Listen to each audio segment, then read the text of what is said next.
years." Those were my brother's exact words as he blocked the doorway on Christmas Eve. Behind him, the tree glowed. My mother clutched her wine and my father wouldn't even look at me. I stood there holding a bag of gifts for their kids. Gifts I'd spent weeks picking out while my brother smirked like he'd finally won. I didn't yell, I didn't cry. I just said, "You're right."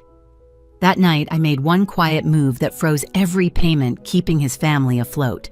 And by New Year's, he was the one knocking on my door. Stay with me to know everything about us. I used to love Christmas. The lights, the cinnamon candles, the way snow softened even the ugliest corners of our street. It was the one day I could pretend our family was normal.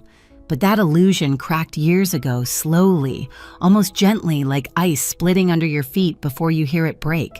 Growing up, I was the fixer. If a bill was late, I paid it. If someone needed a ride, I dropped everything. When my brother Jacob and his wife Kelly fell behind on their mortgage, I sent money before they even asked. Back then, I told myself it was kindness. Maybe it was guilt. Maybe I just wanted to be seen as the daughter who held everything together. My parents encouraged it. "You've always been the responsible one," my mother would say, smiling in a way that looked like pride, but felt like relief. My father rarely said anything at all. He just handed Jacob another plate, another favor, another excuse. Over time, I stopped noticing how much I gave away. School tuition for the kids done. Utility bills covered. When Jacob lost another job, I wired money without thinking. The truth is, it was easier to pay than to argue. The funny part, they called it help, but it was really control, just not mine. Every time I bailed them out, I chained myself tighter to their approval. That's how it works in my family. Generosity is the leash and love is the treat. They dangle in front of you. This year was supposed to be different. For once, I'd planned early, bought thoughtful gifts, booked time off work, even baked the old sugar cookies my grandmother used to make.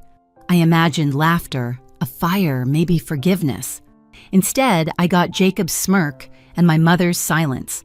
No place for losers. Those words didn't just cut, they rearranged something inside me. On the drive home, the car felt heavier, with every turn the wrapped presents glowing faintly in the passenger seat, like reminders of how naive I'd been. By the time I parked outside my apartment, I wasn't crying. I was calm. Too calm. Because for the first time, I saw the truth. I hadn't been part of a family for years. I'd been part of a system that depended on me staying quiet. And this Christmas silence was about to sound very different. That night, I didn't sleep. The words replayed over and over, no place for losers, each one sharper than the last. I'd heard Jacob mock me before, but never like that. Never with the whole family watching. The part that hurt most wasn't his voice. It was my mother's silence. My father's eyes fixed on the floor. That silence said what none of them dared to. We agree with him. The next morning, I made coffee and sat at my kitchen table staring at the list I'd made a month ago. Christmas budget presents, shipping receipts, school fees. My handwriting looked foreign, like a stranger's desperate attempt to buy affection. I traced each line with my finger, realizing how much of my life was wrapped around Jacob's comfort. Every emergency payment had chipped away at my own. Then something inside me shifted. It wasn't anger, it was exhaustion. The kind that comes when you finally understand the rules of a game you never agreed to play. I opened my laptop and pulled up my accounts. There they were, transfers labeled, kids' tuition, daycare, grocery, top-up utilities. I clicked through each one, the amounts rising like quiet proof of my stupidity. I didn't slam the laptop shut or cry, I just started ending them. Cancel, cancel, cancel. One by one, I deleted every automatic payment. It took 5 minutes to undo 5 years. I expected to feel guilty. Instead, I felt light. The apartment seemed quieter, even the air warmer. I made another cup of coffee, stronger this time, and stood by the window watching flakes of snow swirl under the streetlights. For once, I wasn't thinking about who needed what or how to fix things. I was thinking about boundaries, how peaceful they sound when you finally draw one. By noon, I had packed the Christmas gifts into storage boxes and taped them shut. I didn't throw them away. I just couldn't look at them yet. Every ribbon, every tag felt like evidence from a crime I'd committed against myself. That afternoon, Jacob texted me. "You could have at least dropped off the presents. Kids are waiting. I stared at the message for a long moment, then typed one word, no. He replied almost instantly, "What's your problem?" My fingers hovered above the screen, but I didn't respond. Let him wonder. Let him feel for once what it's like to be met with silence. Jacob's silence lasted all of 2 days. By the third morning, my phone was vibrating nonstop. Calls, texts, voicemails. At first, they were polite. "Hey, what's going on?" Then desperate. "The rent's due. The kids need shoes." Finally angry, "You're selfish. You've changed." I didn't answer a single one. I just watched the notifications stack up one over the other, like proof that my worth to them had always been measured in dollars. When I left for work that morning, the city was covered in fresh snow. It was beautiful in a way that made me ache, a reminder that even the coldest things can look clean when they're untouched. That night, I poured myself a glass of wine and sat on the couch with my laptop. The screen glowed with years of history, every payment I'd ever made for Jacob and Kelly's family. I scrolled through line after line, the list so long it looked endless. Mortgage support, school donations, utility bills, camp fees. I felt the familiar mix of pity and resentment rise in my throat, but this time I didn't swallow it back. I printed everything. The pages came out warm, smelling faintly of ink and closure. Then I called the bank and confirmed every cancellation. I even changed my online passwords, a small act that felt almost ceremonial, like locking a door behind me. When the last representative said, "All done," I smiled for the first time in days. By Friday, Jacob showed up at my office. No call, no warning, just barged in, red-faced and sweating under his winter coat. "We need to talk," he hissed. My coworkers froze their eyes, flicking between us. "Not here," I said quietly, walking him to the parking lot. He spun on me the second the door closed behind us. "You think you can just cut us off like that? The kids are suffering? They're your kids," I said evenly. He laughed, a sharp, ugly sound. "Oh, so now you care about responsibility." Something in me snapped, but not in the way he expected. My voice stayed calm. "You're right, I do care about responsibility. That's why I'm finally taking mine back." His face twisted, but I didn't flinch. "You can't do this," he said, stepping closer. "I already did." I turned and walked away before he could answer. The snow crunched under my boots, every step louder than his fury behind me. 3 days passed before I heard from him again. When the phone rang, I almost didn't pick up. But something curiosity, maybe closure, made me answer. Jolie Jacobs said, his voice strained. "We need to talk." About what I asked flatly. "You know what? You've made things impossible for us. The kids? Don't I cut in, don't use them." He sighed dramatically. "Kelly's falling apart. The kids are confused. You used to care. I still do." I said calm as ever, that's why I stopped. He didn't respond right away, and for a second, I thought he'd hung up. Then he said, "You're not the person I thought you were." I almost laughed. "No," I said, "I'm not your wallet anymore." He swore under his breath and hung up. I thought that would be it. I was wrong. 2 nights later, there was a pounding on my door, hard, frantic, the kind that rattles your chest before your brain catches up. When I looked through the peephole, Jacob's face filled. It flushed and wild-eyed. I hesitated, but opened the door just enough to block it with my body. "What are you doing here?" He pushed his hand against the frame. "You need to stop this," he snapped. "You think cutting me off makes you some kind of hero. You're ruining my life." I crossed my arms. "You ruined your life just fine on your own." He stepped closer. "You have no idea what's happening. You can't just walk away from family." I almost smiled. "Family, is that what we are now? You call me a loser. Then remember, I'm family. When the bills show up." His jaw clenched, but before he could answer, Kelly's voice cut through the cold air from the sidewalk. "Jacob, stop!" He froze. She was standing a few feet away, her coat half-zipped, her face pale. Behind her, the car engine hummed softly. "Kelly, go home!" he barked. She didn't move. "No," she said quietly. "We're done." He turned, startled. "What are you talking about?" Her eyes flicked to me, then back to him. "I met with someone today. A lawyer." Jacob's face drained of color. "You... what?" "I know. What you've been doing," she said.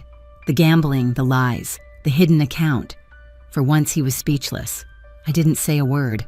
I just watched the pieces fall. Kelly stepped forward, voice shaking but steady. All those payments Jolie sent, the ones you said went to the kids. I saw the bank statements. You spent them at casinos. He spun toward me, his tone desperate. You told her I shook my head. Didn't have to. Kelly pulled a folder from her bag and held it up. I did, and I gave copies to the lawyer. You can't hide it anymore. He lunged forward, but I stepped between them. Don't I warned? My voice didn't rise, but it carried enough weight to stop him. He stared at me, his breath coming fast. You think you're better than me, he said, his voice shaking. You think this makes you righteous? I took a slow breath, the cold biting my lungs. No, it makes me free. He laughed again, but it cracked halfway through. You'll regret this, he said. You'll see what happens when I'm gone. Kelly's voice was soft but firm. We already have. He looked between us, realizing for the first time that neither of us feared him anymore. Then he turned, shoved his hands into his coat pockets, and stormed off down the street. Kelly exhaled, trembling. I motioned her inside. She hesitated at the door like she wasn't sure she belonged. Come in, I said gently. You don't have to explain. Inside, the air was warm and still. I poured her tea, the cinnamon scent filling the room. She stared into the cup like she could see the years she'd lost. I should have said something that night, she whispered, when they called you a loser. You were surviving, I said. I get it. Tears filled her eyes. He kept saying you owed us, that you were lucky to have a family who needed you. I almost smiled at the irony. That's the thing about people like Jacob. They call it family when they're taking and betrayal when you stop giving. She nodded slowly. He's gone. I told him not to come home. Do you have somewhere to stay? She hesitated. I'll figure it out. You can stay here for now, I said. She looked up, startled. You do that? After everything, I'm not helping him anymore, I said softly. But I'll help you. That night, while Kelly slept on my couch, I sat by the window watching the snow fall. The city was quiet lights flickering through the white. For the first time in years, my apartment didn't feel empty. It felt earned. The next morning, I got a call from an unknown number. Ms. Hart, a man's voice said. This is Mark Dawson. I'm Kelly's lawyer. She gave me your contact info. Is she okay? I asked. She's fine, he said. But there's something you should see. It concerns your brother's use of funds. I think you'll want to be involved. When I met Mark later that day, he slid a folder across the desk. Inside were printouts, bank transfers, withdrawals, casino receipts, hotel charges. My money had built his double life. Kelly's moving forward with separation, Mark said. She's asked me to inform you in case Jacob tries to reach out again. I closed the folder slowly. If he does, I'll handle it. That evening, my phone lit up again, Jacob. I let it ring, then silenced it. But the next call came seconds later, and the next, until the buzzing became constant. Finally, I answered. You ruined my family, he shouted. She's leaving me because of you, no, I said quietly. She's leaving you because of you. He started to speak, but I interrupted. Listen carefully. You used me. You lied and you called me a loser. You've lost your wife, your kids, your home, and your free ride. The only thing you still have is a choice. Stop or sink. There was a pause, a long, broken silence, and then a click. When I looked out the window, the snow had stopped. The world outside was still and clean again, like it had been waiting for this moment. By the end of the week, Kelly and the kids were gone, new state, new start. She texted me a photo of the boys building a snowman. Beneath it, she'd written, "Thank you for everything." I stared at the picture for a long time, smiling. For once, helping didn't feel like losing. It felt like winning quietly. And Jacob, he didn't call again. But word traveled. He'd lost his job, defaulted on his mortgage, moved in with a friend who eventually kicked him out. He was still blaming everyone but himself. I didn't celebrate. I didn't post, didn't gloat. I just deleted the last of our shared accounts, folded the final statement, and whispered to no one in particular. Maybe losers are just people who finally stop paying for everyone else's mistakes. February came quietly soft and gray. The holiday lights were long gone, leaving the streets bare and honest again. Kelly and the kids had settled into their new place up north. She sent small updates, photos of snowmen, messy pancakes, drawings taped to new walls. Each message felt like proof that she was breathing again. Jacob, on the other hand, had vanished into the kind of silence that follows a storm. My mother called once, her tone clipped and defensive. "You've made things difficult for your brother," she said. "He's not himself." I almost laughed. Maybe now he finally is. She didn't reply, just sighed and hung up. For the first time in my life, the guilt didn't stick. I'd spent years mistaking sacrifice for love, letting them drain me dry, because I thought that's what good daughters did. But love isn't measured in money, and family isn't defined by who you keep rescuing. I started sleeping better. The air in my apartment felt lighter, the quiet no longer sharp. On weekends, I walked past the bakery where my mother used to take us as kids. The smell of cinnamon didn't sting anymore. It reminded me that sweetness can exist without obligation. A week later, I got a letter from Kelly's lawyer, Mark, again. Inside was a thank you note in Kelly's handwriting. "We're safe now. You gave us that." I folded it and slid it into my desk drawer next to the last photo I ever took of my family together. I didn't keep it out of nostalgia. I kept it as evidence of what survival looks like. One evening, as I watched the snow fall through the window, I realized I wasn't waiting for an apology. I didn't need one. Some stories end quietly, not with revenge, but with peace. Outside, a car passed headlights sweeping across the glass. I caught my reflection in it, steady, calm, unrecognizable from the woman who once begged to belong. That was the night I understood the family I needed wasn't the one I lost. It was the one I finally built inside myself. A few weeks later, I dropped off the last box of Christmas decorations at the donation center. The clerk smiled and asked if I wanted a receipt. I told her no. I'd already kept what mattered the lesson. Driving home, I passed my parents' street. Their house looked smaller now, like a stage set after the play was over. I didn't stop. I just slowed down long enough to notice the same porch light that once glared in my face that night. For a moment, I wondered if they still talked about me, if they called me selfish or heartless. Maybe they did. Maybe they always would. But I wasn't a loser. I was finally free. I parked in front of my apartment, stepped out into the cold, and looked up at the sky. Snow was falling again, soft, steady, clean. If you've ever had to walk away from people who mistook your kindness for weakness, you know this feeling. Share your story. Someone out there needs to hear it too.